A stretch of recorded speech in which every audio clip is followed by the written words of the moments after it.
The crack of a revolver echoed across the dusty streets of Weaverville, Colorado, as Ryder Gallagher's bullet found its target not in flesh, but in the wooden post just inches from the trembling card cheat's ear. The year was 1876, and in this unforgiving corner of the frontier, Ryder had earned a reputation that made men step aside when he walked down the boardwalk. "Next time," Ryder said, his voice low and cold as the mountain streams, "I won't miss." He holstered his Colt with hands that had broken more than their fair share of bones, hands that had punched, throttled, and threatened their way across 3 territories. Cruel hands, the townspeople called them, and they weren't wrong. The card cheat scrambled away, kicking up dust as he fled the saloon porch.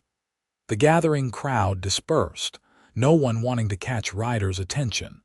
No one except Sheriff Mills, who stood with arms crossed at the edge of the street. "That's the 3rd time this month, Gallagher," the sheriff called. "One of these days you'll have to do more than scare a man." Ryder adjusted his black Stetson, shadowing eyes the color of thunderclouds. "When that day comes, I'll be ready." He turned toward his horse, a midnight stallion as intimidating as its master. "The stage is due in an hour," Mills added. "Bringing your new ranch hand and the new schoolteacher. Try not to frighten them off before sundown." Ryder grunted in acknowledgement. The Double G Ranch needed workers, not that anyone stayed long. His temper saw to that.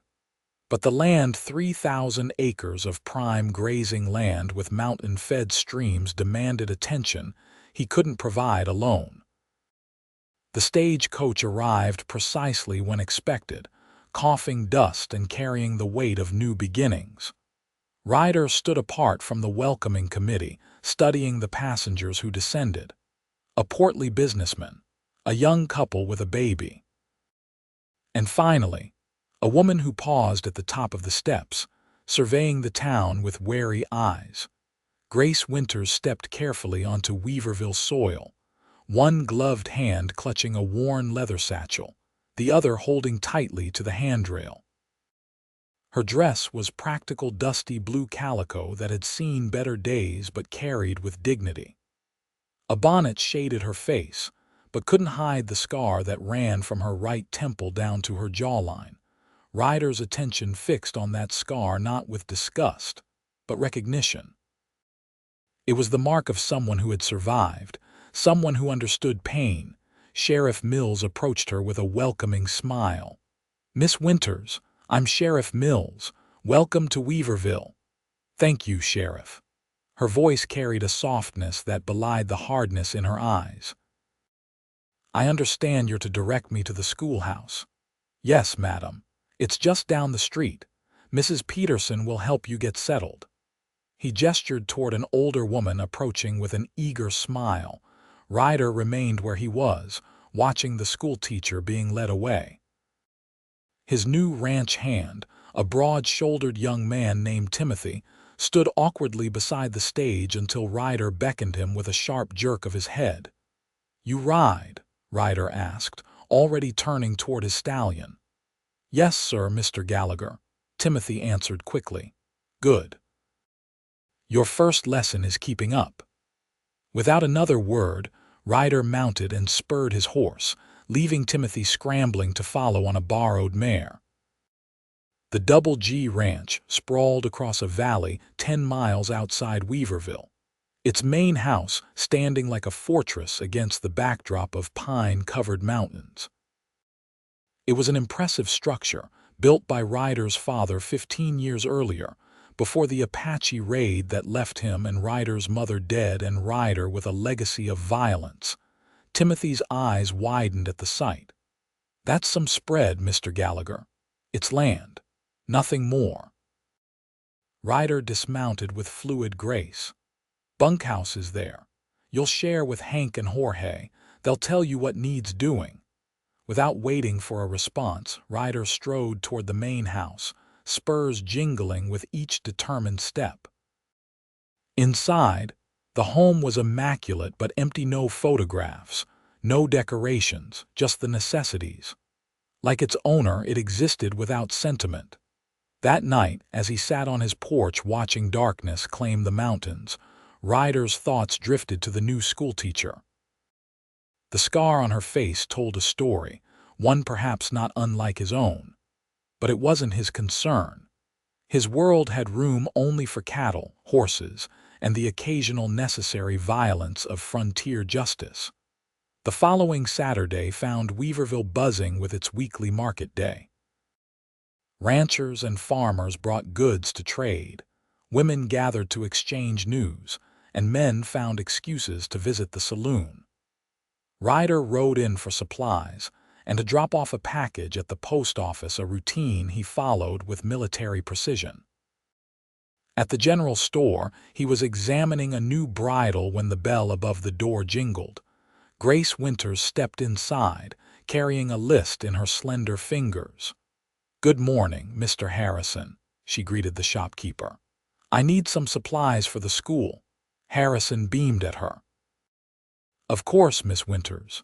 The children are sure excited about starting lessons on Monday." "As am I." She smiled, a gesture that transformed her face despite, or perhaps because of the way it pulled slightly at her scar. Ryder found himself unable to look away. In the week since her arrival, the town had embraced their new teacher. Even from a distance, he'd heard talk of her kindness and her firm but gentle way with the children who'd visited the schoolhouse as she prepared it. Grace turned, feeling his gaze, and their eyes met. Hers were amber, flecked with gold, and they didn't flinch from his scrutiny. Instead, she inclined her head in greeting. "Mr. Gallagher, isn't it? I've heard quite a bit about you." "Not all good, I expect," he replied, his voice rougher than intended. "People form opinions quickly in small towns." She stepped closer, seemingly unafraid of his reputation. "I prefer to make my own judgments." Harrison looked between them nervously. "Miss Winters, I've got those slates you asked about in the back." "Thank you." She turned to follow Harrison but paused to look back at Ryder. "Will any of your ranch hands have children attending the school?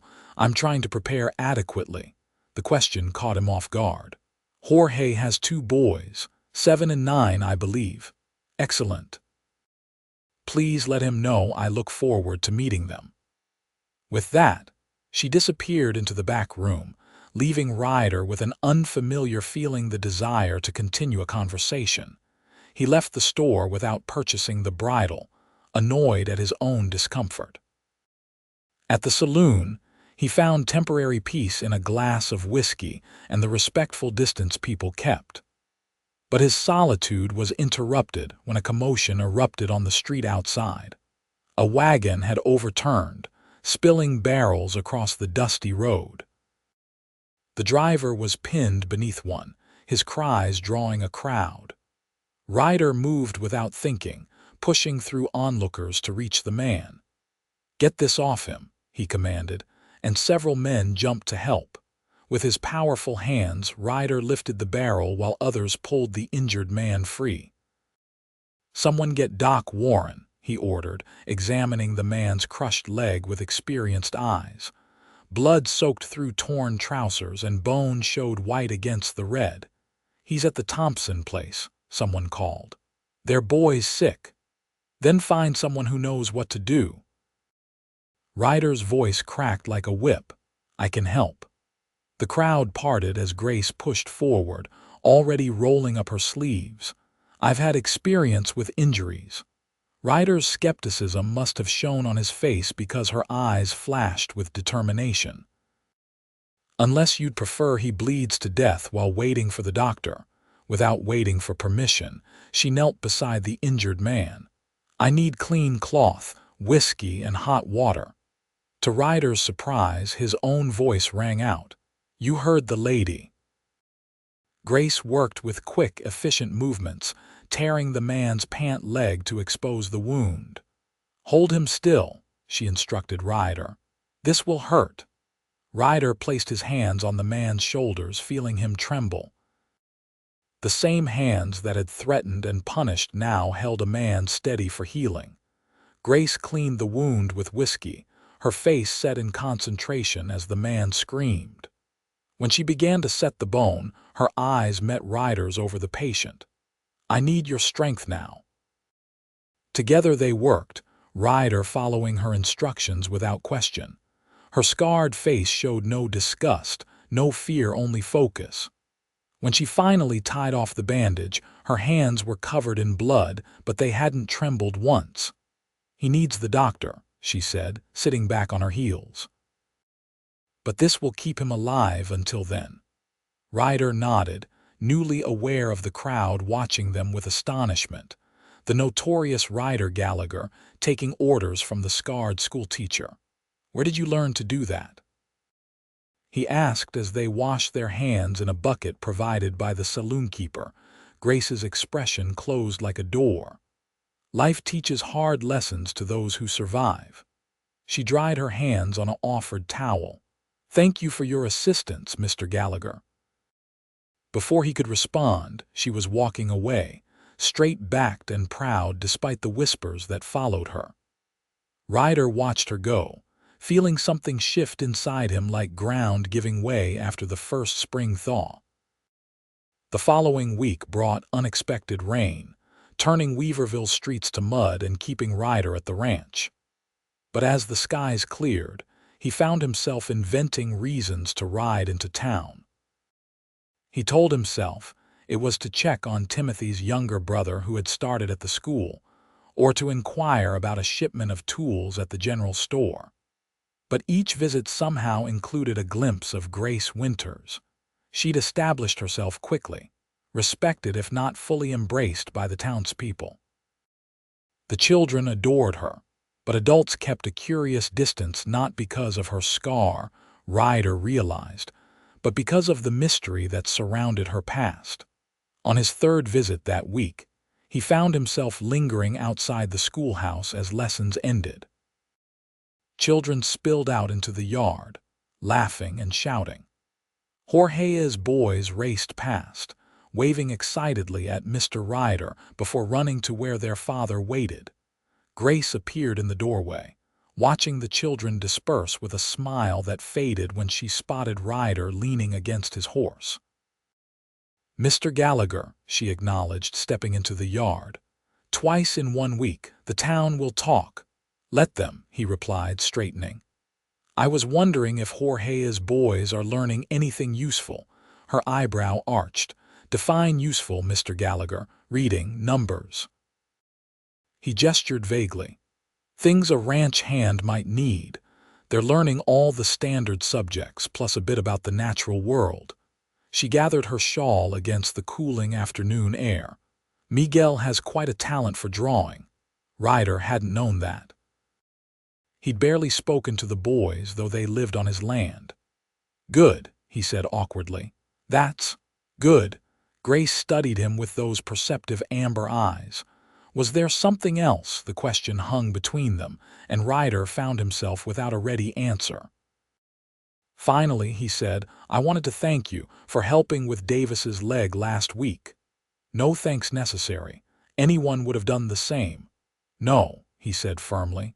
"Not anyone. It takes a certain kind of strength to face that much blood and pain." Something flickered in her eyes, recognition, perhaps. "Yes," she agreed softly. "It does." A loaded silence followed, broken only when the wind picked up, sending dust swirling around them. Grace shivered slightly. "May I walk you home?" Ryder heard himself ask, surprising them both. After a moment's hesitation, she nodded. "Thank you. I'd appreciate that." He tied his horse to the schoolyard fence and fell into step beside her.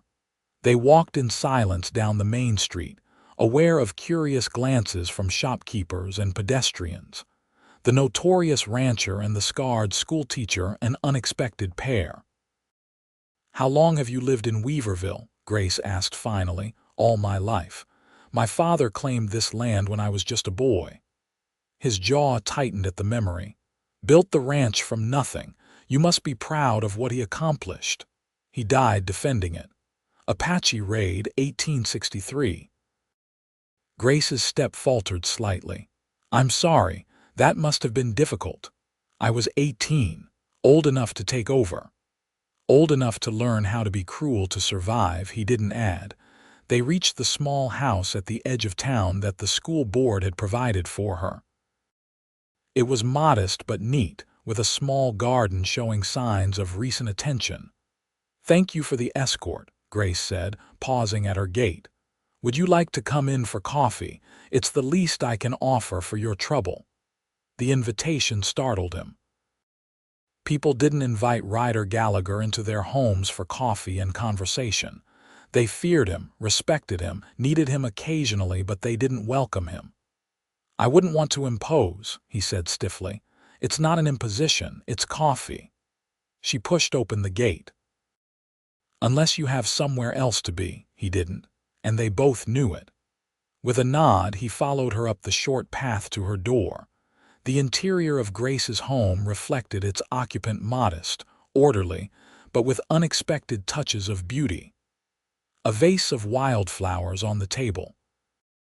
Curtains that appeared handmade, with delicate embroidery along the edges. Books more than he'd ever seen outside the lawyer's office lined a small shelf. Please sit, she offered, gesturing to a chair at the small table while she moved to the stove. It won't take long to heat the water. Ryder sat, feeling oversized and out of place among the feminine touches of her home. His hands, those cruel hands that had earned him his reputation, rested awkwardly on the tablecloth. You have a lot of books, he observed. Grace smiled as she prepared the coffee pot. Reading has always been my escape, my comfort, she glanced at him. Do you read, Mr. Gallagher? Not much beyond the newspaper and cattle prices. He hesitated. And please call me Ryder. Ryder, she repeated, testing the name. Then you must call me Grace. She brought 2 cups to the table and sat across from him. Up close, in the gentle light filtering through the curtains, he could see the full extent of her scar. It ran from her temple down her cheek to her jaw, a clean line, deliberate, not an accident. Grace noticed his gaze and touched the mark self-consciously. It's not a pretty sight, I know. It doesn't detract from you, he said honestly. It's part of your story. Her eyes widened slightly at his words. Most people pretend not to notice, or they stare when they think I'm not looking. I'm not most people. No, she agreed with a small smile. You're not. As they drank their coffee, conversation came more easily than Ryder expected. Grace spoke of her teaching methods, her hopes for expanding the school's library, the challenges of connecting with certain students. Ryder found himself sharing details about the ranch, the difficulties of the last cattle drive, even funny stories about his newest foal's antics. When he finally rose to leave, the afternoon was waning. Thank you for the coffee, he said, suddenly formal again at the prospect of returning to the world outside. Grace walked him to the door. Thank you for the company. It gets quiet here in the evenings. You live alone, he asked, then immediately regretted the personal question. But Grace didn't seem offended. Yes, I've grown accustomed to it. There was a story there, he could sense it, but he didn't press. If you ever need anything, I mean if there's ever trouble, I'll know who to call upon, she finished for him. Good night, Ryder. As he rode back to the ranch, Ryder replayed their conversation, trying to understand why he felt so drawn to this woman. It wasn't just her beauty, though she possessed a quiet loveliness despite, or perhaps enhanced by, her scar. It wasn't merely her intelligence or her kindness. There was something deeper, a recognition between 2 souls who had faced darkness and emerged changed but unbroken. Over the next few weeks, Ryder found more reasons to visit town. Sometimes he would happen upon Grace at the general store or the post office. Occasionally, he would time his visits to coincide with the end of the school day, offering to walk her home. Each encounter left him wanting more time, more conversation, more of the peace he felt in her presence. The town noticed. Whispers followed them. The cruel rancher and the scarred teacher. What could they possibly see in each other? Grace seemed unbothered by the gossip. "People will always talk," she said one evening as they walked along the creek that ran behind the schoolhouse. "It gives them something to do. Doesn't it bother you?" "What they say about?" He gestured vaguely to her face. "About my scar, or about you." Her directness never ceased to surprise him. "Both, I suppose." Grace stopped walking, turning to face him fully. "I learned long ago not to give others power over how I feel about myself. My scar is visible, yes, but everyone carries marks of some kind. Yours may not be on your face, Ryder, but they're just as real." He couldn't hold her gaze. "Mine are deserved." "Are they?" She reached out tentatively, her fingers hovering near his hand before drawing back.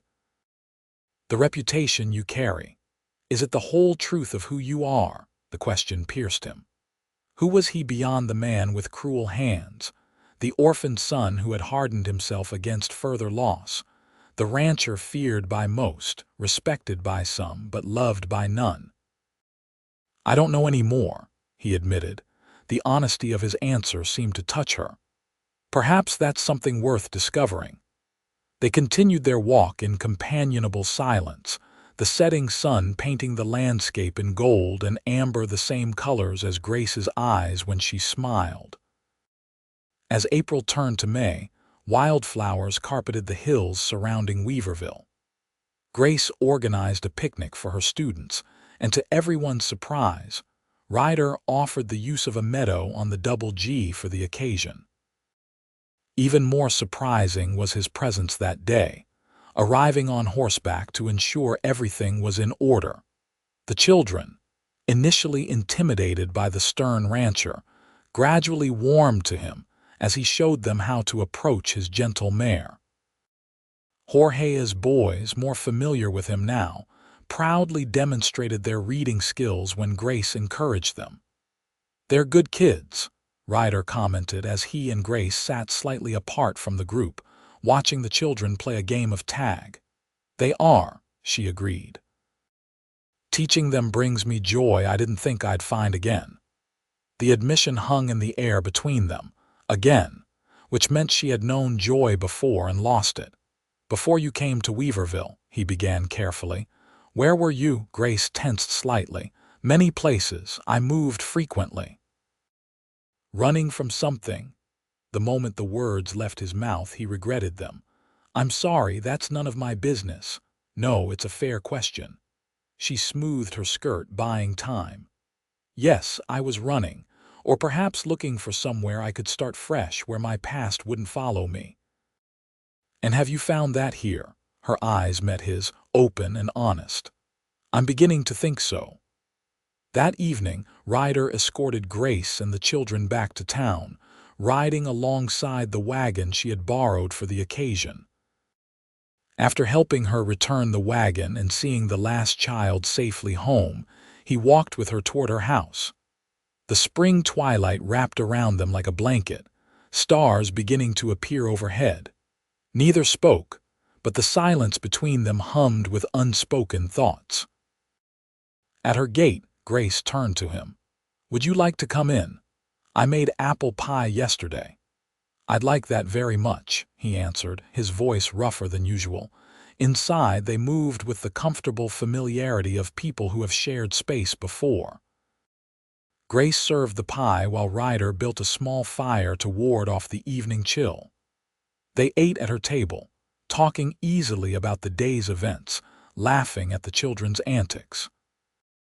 When they finished, Ryder insisted on washing the dishes, a task he performed with surprising dexterity despite his large hands. "You're full of surprises," Grace commented, drying a plate he handed her. "How so?" The fearsome Ryder Gallagher, washing dishes and entertaining schoolchildren. He snorted. "Don't tell anyone. I have a reputation to maintain." "Your secret is safe with me." She placed the dry plate on the shelf. But I wonder why you cultivate that reputation so carefully. The question hit closer to home than she could know. It keeps people at a distance, he admitted after a long moment. And sometimes that's safer, for everyone. Safer isn't always better. Her voice was soft. Sometimes the risk of closeness is worth taking. Their eyes met over the last dish, and something shifted between them, a boundary crossed, a wall lowered. "Grace," he began, uncertain what he wanted to say but needing to speak the feelings swelling in his chest. Before he could continue, pounding on the door shattered the moment. Ryder instinctively moved between Grace and the door, his hand dropping to the gun at his hip. "Miss Winters," Sheriff Mills's voice called. "Are you there? It's urgent." Grace hurried to open the door, Ryder close behind her. The sheriff's eyebrows rose at finding Ryder there, but urgent matters superseded gossip. "There's been a fire at the schoolhouse," Mills reported grimly. "It's bad." Grace gasped, her hand flying to her throat. "The children, no one was hurt," Mills assured her quickly. "But the building.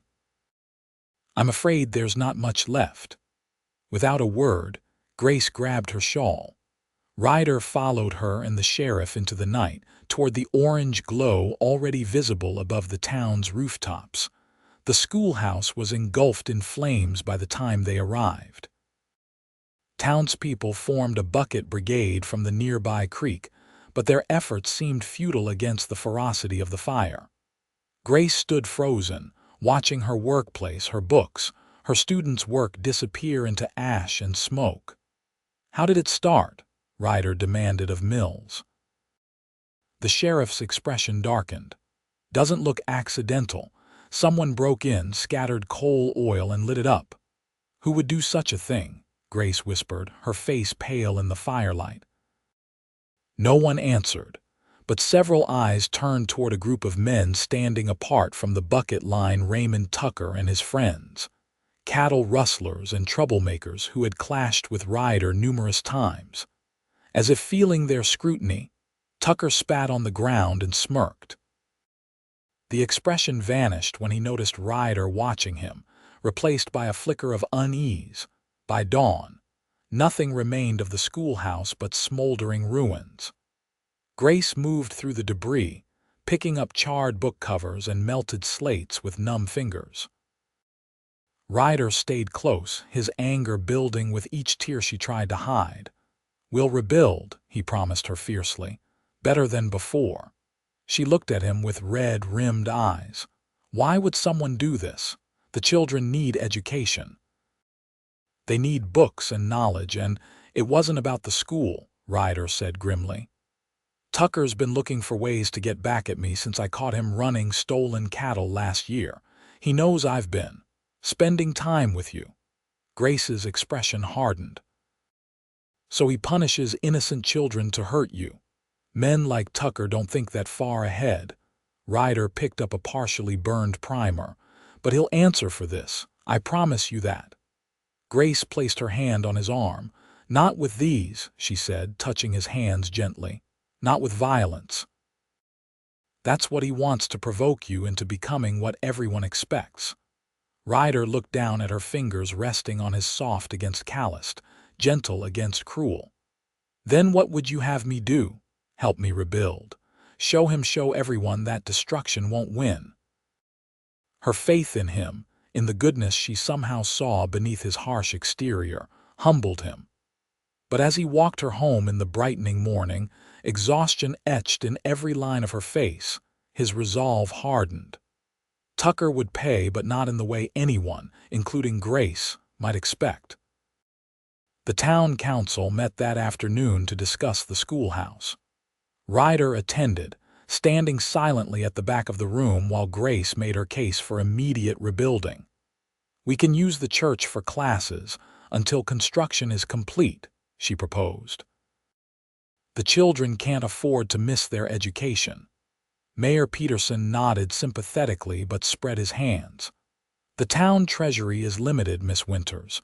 We can rebuild, but it will take time to raise the funds." "I'll pay for it." Ryder's voice cut through the murmuring crowd. All heads turned toward him. "Every penny, and I'll provide the labor from my ranch hands." Silence fell, broken only when Grace said softly, "That's extremely generous, Mr. Gallagher." "It's necessary," he replied, his eyes never leaving hers. "Education is necessary." The council accepted his offer with barely concealed surprise. As the meeting adjourned, whispers followed Ryder and Grace as they left together. "You didn't have to do that," Grace said when they were outside. "Yes, I did." He gazed down at her, wishing he had the words to express what she was coming to mean to him. "Let me help, Grace, not just with money." Something in his voice must have conveyed his deeper meaning because her expression softened. "All right, we'll rebuild together." Work on the new schoolhouse began immediately. Ryder brought his entire crew to town, setting up camp at the building site. He worked alongside them, his strength and determination driving the project forward at a remarkable pace. Grace visited daily, bringing food for the workers and offering suggestions for the layout. She wanted more windows, larger bookshelves, a proper blackboard. Ryder incorporated every request, adding his own touches: a sturdy bell tower, a covered porch for rainy days, a small separate room that could serve as her private office. Tucker and his friends watched from a distance, their malice evident but their courage insufficient to challenge Ryder directly. The town watched too, their perception of the cruel rancher shifting as they saw him labor for the benefit of their children. One evening, as sunset painted the half-built schoolhouse in golden light, Grace found Ryder alone, checking the foundation work. "Sheriff Mills arrested Tucker today," she informed him, handing him a cup of water. "Someone came forward with evidence about the fire." Ryder accepted the water, his face revealing nothing. "Good, justice should be served." Grace studied him carefully. The witness was Tucker's youngest brother. Said he couldn't live with what Raymond had done. "Conscience is a powerful thing," Ryder commented mildly.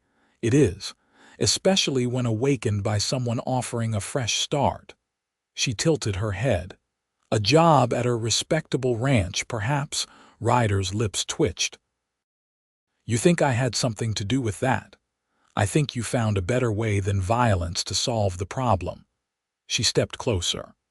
"I think those hands of yours are capable of more than cruelty, Ryder Gallagher."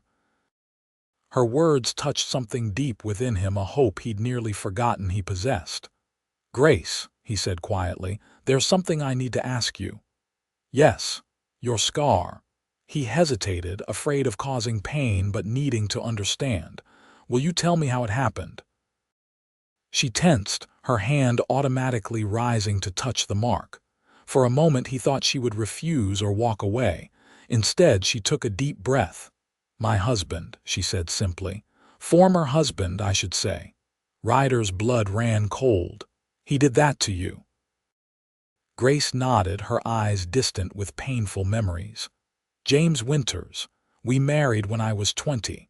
He was charming, respected, a banker in St. Louis, but behind closed doors." She swallowed hard. "He had a temper, and hands that knew how to hurt without leaving visible marks." Rage flared in Ryder's chest. "How did this happen?" He gestured to her scar. "I told him I was leaving. He'd been drinking. He had a letter opener on his desk." Her voice faltered. "He said if I was going to leave him, he'd make sure no other man would want me." Ryder's hands clenched into fists. "Is he still alive?" "No." Grace met his eyes steadily. "He died 3 years ago. Influenza, not justice. By then, I'd already escaped, changed my name back to my mother's maiden name and started teaching in small towns. Never staying too long in one place in case his family came looking. And now, are you still running?" Her answer meant more to him than he was prepared to admit. "No," she said softly. "I think I've found somewhere I might belong." The space between them seemed to shrink, charged with unspoken emotion. Ryder reached out slowly, telegraphing his intentions, giving her every chance to pull away. When she didn't, his fingers gently traced the line of her scar. "You're beautiful, Grace Winters." His voice was rough with feeling. "Every part of you." Tears welled in her amber eyes. "And you, Ryder Gallagher, are not the man everyone believes you to be." "With you," he whispered, "I'm becoming someone else, someone better." The kiss that followed was gentle, tentative, the touch of two people who had known pain finding solace in each other's arms. His hands, those hands known for cruelty, cradled her face with a tenderness that surprised them both. When they parted, breathless and shaken by the power of what had passed between them, Grace smiled. "Perhaps we're healing each other." The new schoolhouse was completed by early July, standing proud and sturdy at the edge of town. The grand opening coincided with Independence Day celebrations, turning the occasion into a town-wide festival. Children raced through the new building, exclaiming over the fresh paint and new furniture. Parents thanked Ryder with handshakes and nods of respect. Even Sheriff Mills acknowledged the change in the once feared rancher. "Never thought I'd see the day," the lawman commented as they watched Grace lead the children in a patriotic song. "You're a different man these past months." Ryder's eyes never left Grace as he replied, "I had reason to change." That evening, as fireworks exploded overhead and townspeople danced in the street, Ryder led Grace away from the festivities to the quiet of the schoolhouse porch. "I have something for you," he said, suddenly nervous. From his pocket, he withdrew a small box. Grace's eyes widened as she accepted it. Inside lay a silver locket, simple but elegant. "It's beautiful," she whispered, opening it to find it empty. "I thought you might like to put something inside, a memory worth keeping." He cleared his throat. "Or perhaps this." From his other pocket, he produced a tiny folded paper. Inside was a perfect sketch of a wildflower, the first one she had shown him on their walks together. "Ryder," she breathed, touching the drawing with gentle fingers. "Did you draw this?" He nodded, embarrassed. "Jorge's boy Miguel has been teaching me. Said I needed a gentler hobby than breaking horses." Grace laughed, the sound like music in the summer night. "It's perfect." She looked up at him, her eyes reflecting the distant fireworks. "Will you help me put it in?" As he carefully placed the drawing in the locket and fastened it around her neck, Ryder gathered his courage. "Grace, I need to ask you something." "Yes." She looked up at him, trust in her eyes where once there had been only wariness. "I love you." The words, so long foreign to his tongue, came easily now. "I think I've loved you since I saw you step off that stagecoach. You've brought light into my life, made me want to be worthy of someone like you." Grace touched his face, her fingers tracing the lines worry and hardship had etched there. "You are worthy, Ryder. You always were. You just needed someone to remind you. I want to spend my life reminding you that you're cherished." He took her hands in his. "Will you marry me, Grace? Come live at the Double G, help me make it a home instead of just a ranch." Her smile outshone the fireworks overhead. "Yes," she whispered. "Yes, I will marry you, Ryder Gallagher." Their second kiss was deeper than the first, a promise of the life they would build together. His hands, once known only for their cruelty, held her with a gentleness born of love and respect.